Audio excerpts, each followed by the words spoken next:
This channel does not promote any violent, harmful, or illegal activities. All content provided by this channel is meant for an educational purpose only. Jadavpur বিশ্ববিদ্যালয়ের দেওয়ালে নানা ধরনের slogan লেখা থাকে।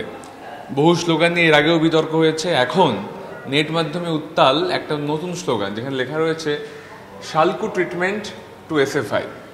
এই শালকু treatment for এসএফআইটা কি, এটা নিয়ে অনেকের মনে অনেক সন্দেহ। অনেকে যাদবপুর বিশ্ববিদ্যালয়ের ছাত্রছাত্রীরা বলছেন শালকু বলতে এখানে শালকু সোরেনের কথা বলা হচ্ছে, লালগড়ের শালকু সোরেন। এটা আসলে একটা হুমকি লেখা। সন্দেহ করার কিছু নেই, ওর নিচে লেখা আছে রেভলিউশনারি স্টুডেন্টস ফ্রন্ট নামে যারা কাজ করে আমাদের ইউনিভার্সিটিতে, প্রগতিশীল বামপন্থী ছাত্র সংগঠন বলে নিজেদের দাবি করে, যারা এককালে তৃণমূলের সাথে আঁতাত করে আমাদের বহু এসএফআই এর কমরেডদেরকে মেরেছে, মাওবাদের নামে মানে অনৈতিকতা চালিয়েছে, অরাজকতা চালিয়েছে, তারাই লিখেছে। কেন, মানে তারা কি ভয় দেখাতে চাইছে? তারা কি দেখাতে চাইছে আমি একটু দেখাতে চাইবো, একটু আয় এদিকে। এই অবস্থা করেছে তারা আমাদের কমরেডদের গতকাল, এবং মানে শুধুমাত্র ও সামনে আছে বলে আমি ওকে সামনে আনতে পারলাম।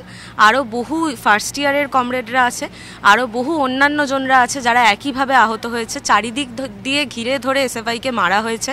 শুধুমাত্র আরএসএফ নয়, কিছুদিন আগে স্বপ্নখুনের ঘটনার সঙ্গে যারা জড়িত ছিল, WTI, ফ্যাস, ডিএসএফ, তাদের সঙ্গে আইসা, সবাই মিলে এই কাজ চালিয়েছে। আমাদের ধারণা তৃণমূলের সঙ্গেও এই কাজের ক্ষেত্রে তারা আঁতাত করেছিল। এবং ঘটনা হচ্ছে যে আমাদের এইটুকুই বলার যে তারা যতই থ্রেড দিক, শালকু সোরেন, পার্থ বিশ্বাস, আজকে আনিস খানের মৃত্যুদিন আমরা জানি সবাই, তো আমরা তাদের চেতনাতেই বিশ্বাসী। আমরা আজকেও লড়াই করব। আমরা আইসিসি ইলেকশনের জন্য যে ডেটের জন্য যে বসছিলাম, কালকের ঘেরাও অবস্থানের পর অথরিটি আমাদের এটা জানিয়েছে যে আগামী 23 মার্চ তারিখে ইলেকশনের যে ফাইনাল ডেট সেটা তারা ঘোষণা করবে। লিখিত ইউনিভার্সিটির যে প্যাড, সেই অফিসিয়াল প্যাডে আমরা এইটুকু কমিউনিকেটেড হয়েছি আপাতত, এবং আইসিসি ইলেকশনের জন্য আরও যা যা করা দরকার আমরা করতে রাজি আছি। এসএফআইকে টার্গেট করছে সম্ভবত এই কারণেই, কারণ মানে এটার আর কোনো কারণ হতে পারে না। আইসিসি দীর্ঘদিন ধরে আমাদের ক্যাম্পাসে ডিফাঙ্কড এবং ইললিগাল, কারণ আইসিসিতে পশ অ্যাক্ট অনুযায়ী ইলেক্টেড স্টুডেন্ট রিপ্রেজেন্টেটিভ না থাকলে সেটার কোনো লেজিটিমেসি থাকে না।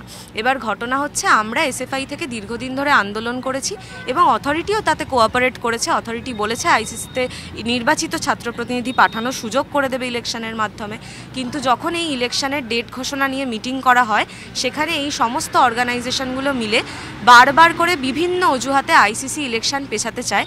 আমাদের ধারণা এরা যে ধরনের মানসিকতায় বিশ্বাসী, তাতে ক্যাম্পাসে মলেস্টার, রেপিস্ট, অ্যাবিউজারদের সেফগার্ড করাই একমাত্র উদ্দেশ্য, এবং সেইখানে এদের কোনোভাবেই এসএফআই ব্যাকআপ দেবে না। এসএফআই তার তীব্র বিরোধিতা জানাবে, তাই জন্যই এসএফআইকে এই আক্রমণের শিকার হতে হয়েছে। স্বাভাবিকভাবে এটা নিয়ে বিতর্ক শুরু হয়েছে, তবে এটা নিয়ে এখনো পর্যন্ত কিন্তু বিশ্ববিদ্যালয়ের অভ্যন্তরে কোনো অভিযোগ জমা পড়েনি। তো এসএফআই কিন্তু অভিযোগ করছে যে অতিবামপন্থী কোনো ছাত্র সংগঠন এই লেখা লিখে থাকতে পারে। ক্যামেরা বিনোদের সঙ্গে সুমন, TV9 বাংলা, যাদবপুর, কলকাতা।